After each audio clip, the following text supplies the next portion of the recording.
मंत्रिमंडळ बैठकीमध्ये मुख्यमंत्र्यांकडून नुकसान भरपाईच्या पॅकेजचा आढावा। नुकसान भरपाईसाठी आणखी 11,000 कोटी वितरित करण्याची मान्यता। जाहीर केलेल्या पॅकेजमधील आतापर्यंत 8,000 कोटी वितरित। मुख्यमंत्र्यांची माहिती। राज्य मंत्रिमंडळ बैठकीमध्ये मंत्री आणि अधिकाऱ्यांमध्ये खडाजंगी झाल्याची सूत्रांची माहिती। शेतकऱ्यांना मदत पोहोचवण्यावरून खडाजंगी। सरकारने जाहीर केलेली मदत शेतकऱ्यांपर्यंत पोहोचली नसल्याचा मदत आणि पुनर्वसन मंत्री मकरंद पाटील यांचा आरोप। तर आपल्याकडून मदत पोहोचल्याचा प्रशासनाचा दावा। वसंतदादा शुगर इन्स्टिट्यूटची कोणतीही चौकशी लावली नाहीये। कोणतीच तक्रार नसल्याने चौकशीचा प्रश्नच नाहीये। काही जण विनाकारण अन्याय झाल्याचं ओरडतात। वसंतदादा शुगर इन्स्टिट्यूटच्या चौकशी संदर्भात मुख्यमंत्री फडणवीसांचं स्पष्टीकरण। मुख्यमंत्र्यांकडून आदित्य ठाकरेंचा महाराष्ट्राचे पप्पू असा उल्लेख। आदित्य ठाकरेंनी राहुल गांधी बनू नये। आदित्य ठाकरेंच्या कालच्या प्रेझेंटेशनवरून मुख्यमंत्री फडणवीसांची टीका। जैन बोर्डिंग व्यवहार प्रकरणी बिल्डरकडे 230 कोटी कुठून आले चौकशी करा। रवींद्र धंगेकरांची मागणी। तर बढेकर गोखले बिल्डरांनी केलेल्या सर्व कामांचं ऑडिट व्हावं। धंगेकरांची भूमिका।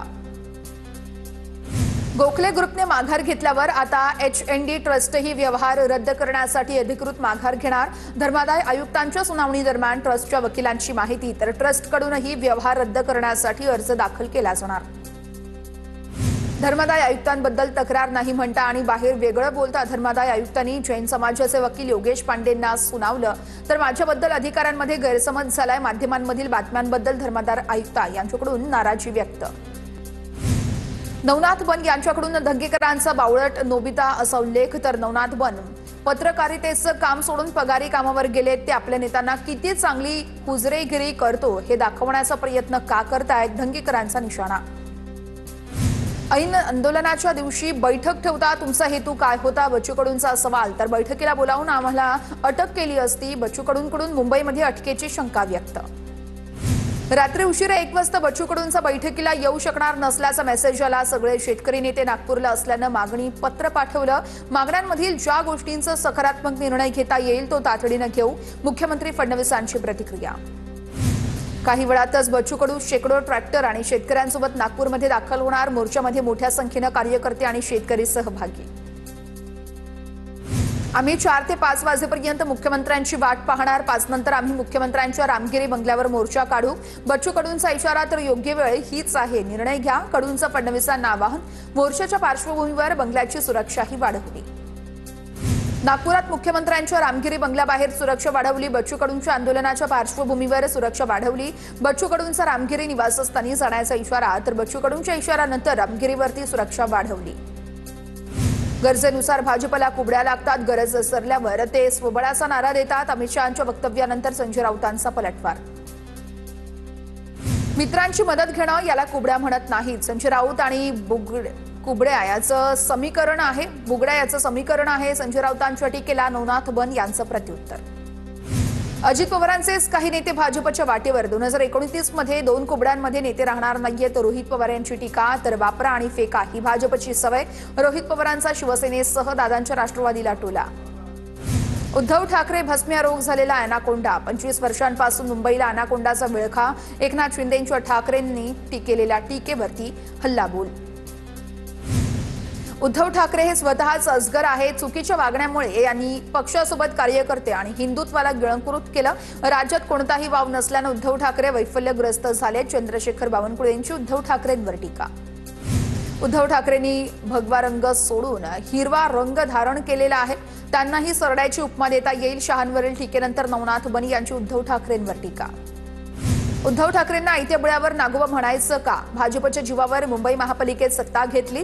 आमच्या मेहरबानीवरती राज्यात सत्तेत बसला। उद्धव ठाकरेंनी शहांवर केलेल्या टीकेवर शेलारांचा पलटवार। महायुतीमध्ये प्रत्येकाला आपला पक्ष वाढवण्याचा अधिकार। शक्य तिथे महायुतीमध्ये लढणार। चंद्रशेखर बावनकुळेंचं वक्तव्य। तर अमित शहांच्या महायुतीच्या वक्तव्याचा दुसरा कोणताही अर्थ नाहीये। बावनकुळेंकडून स्पष्ट। फलटणमधील महिला डॉक्टर संपदा मुंडे आत्महत्या प्रकरणी अटकेतील आरोपी बनकरला थोड्याच वेळात कोर्टात हजर केलं जाणार। आरोपी बनकरची पोलीस कोठडी संपणार असल्यानं कोर्टात हजर केलं जाणार। फलटण प्रकरणातील आरोपी गोपाल बदनेने मोबाईल लपवला। पोलिसांना शरण येण्यापूर्वी मोबाईल लपवल्याची माहिती। बदनेने मोबाईल कुठे लपवला याची माहिती अद्याप पोलिसांना दिली नाहीये। फलटणमधील डॉक्टर तरुणी मृत्यू प्रकरणातील संशयित आरोपी पीएसआय गोपाल बदनेचा जुना व्हिडिओ व्हायरल। वर्दीवर नसलेल्या बदनेकडून रोडवर गाड्या थांबवत चालकांची चौकशी करत असल्याचं समोर। जनशक्ती आघाडीचे प्रमुख अरुण जाधव आणि नगरसेवकांचा भाजपात पक्षप्रवेश। रवींद्र चव्हाण आणि चंद्रकांत पाटलांच्या उपस्थितीत प्रवेश। अरुण जाधव यांनी कराड उत्तरमधून विधानसभा निवडणूक लढवली होती। नंदुरबारमध्ये स्थानिक स्वराज्य संस्थेच्या निवडणुकीमध्ये विरोधकांचा भुईसपाट होणार। भाजपच्या विजय चौधरींचं वक्तव्य, तर विरोधकांनी पराभव मान्य न केल्यानं निवडणुका पुढे ढकलण्याची मागणी केली आहे। विरोधकांची टीका। डोंबिवलीमध्ये स्मार्ट मीटर धोरणासंदर्भात मनसे चांगलेच आक्रमक। संतप्त नागरिकांची मनसेकडे तक्रार। मनसे कार्यकर्त्यांची डोंबिवलीतील महावितरण कार्यालयावरती धडक। परवानगी न घेता मीटर बदलून ग्राहकांवरती अन्याय करू नका, नाहीतर आधी ठोकू आणि नंतर बोलू, असा मनसेचा इशारा। मुख्यमंत्री सहाय्यता निधीतून मुख्यमंत्री वैद्यकीय सहाय्यता निधीमधून 7 वर्षीय देवांशीवरती यकृत प्रत्यारोपण शस्त्रक्रिया। आईनं मुलीला यकृत दिलं। आई आणि मुलगी दोघीही सुखरूप, तर वाडिया रुग्णालयात देवांशीवरती यकृत प्रत्यारोपण शस्त्रक्रिया। मुख्यमंत्री सहाय्यता निधी टाटा ट्रस्टच्या मदतीमुळे शस्त्रक्रिया यशस्वी। नागपुरात 8 डिसेंबरपासून होणाऱ्या हिवाळी अधिवेशनाच्या कामांवर सर्व कामगार कंत्राटदार संघटनेचा बहिष्कार। मुख्यमंत्री उपमुख्यमंत्र्यांच्या बंगल्याची डागडुजीसह सर्व कामांवर बहिष्कार। गेल्या अधिवेशनातील 150 कोटींची बिलं अद्यापही न मिळाल्यानं बहिष्कार। लाडक्या बहिणींसाठी सरकारकडून एका वर्षात 43,000 कोटींचा खर्च। माहिती अधिकारातून माहिती उघडकीस। जुलै 2024 ते जून 2025 दरम्यान 43,000 कोटी वितरित।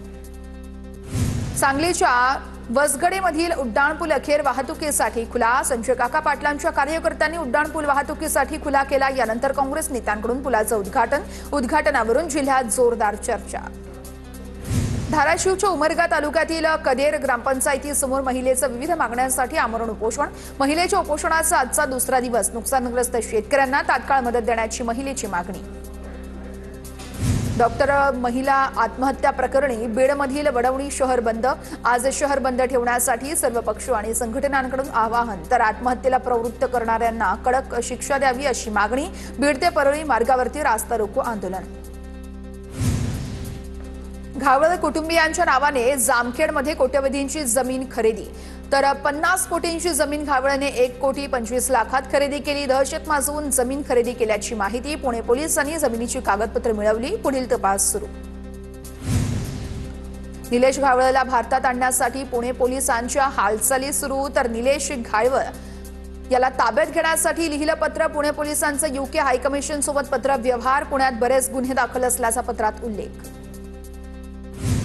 पंढरपूरमध्ये कार्तिकी एकादशी निमित्त करण्यात येणाऱ्या उपाययोजनांचा जिल्हाधिकाऱ्यांकडून आढावा, तर 2 नोव्हेंबरला भक्तांची मांदियाळी पुन्हा पंढरपूरमध्ये दिसणार। 7 ते 8 लाख भाविक येण्याचा अंदाज।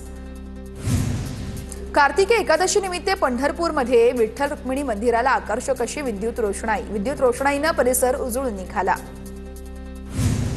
रायगडच्या माथेरानमध्ये ई रिक्षा सुरू करण्याची कारवाई गतीनं करा। पर्यटन मंत्री शंभूराज देसाईंच्या प्रशासनाला सूचना। सह्याद्री अतिथीगृहात करण्यात आल्या सूचना। लातूरमधील महावितरणच्या विभागीय कार्यालयामध्ये विद्युत ग्राहकानं स्वतःला कोंडून घेतलं। अधिकाऱ्यांच्या मनमानी कारभाराला कंटाळून ग्राहकानं हे पाऊल उचललं।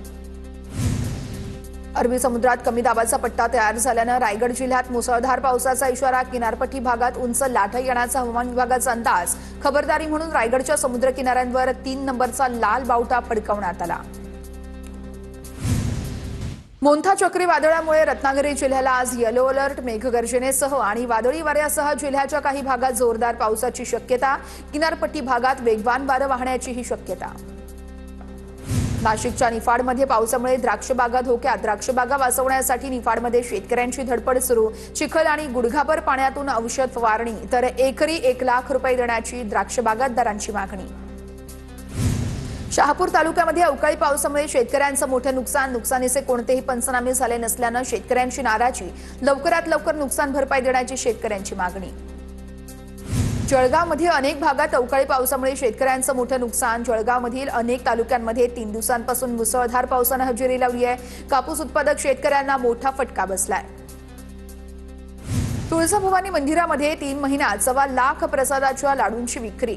लाडू विक्रीतून तुळजाभवानी मंदिर संस्थांना 1,82,000चं उत्पन्न। मंदिरामध्ये 25 जुलैपासून प्रसादाच्या लाडूची विक्री सुरू करण्यात आली होती। रायगड जिल्ह्यातील रोहा इथं कुंडलिका नदीच्या तीरावर भक्तिमय वातावरणामध्ये छठ पूजा संपन्न। हजारो भक्तांनी नदीकिनारी एकत्र येऊन सूर्याची उपासना केली।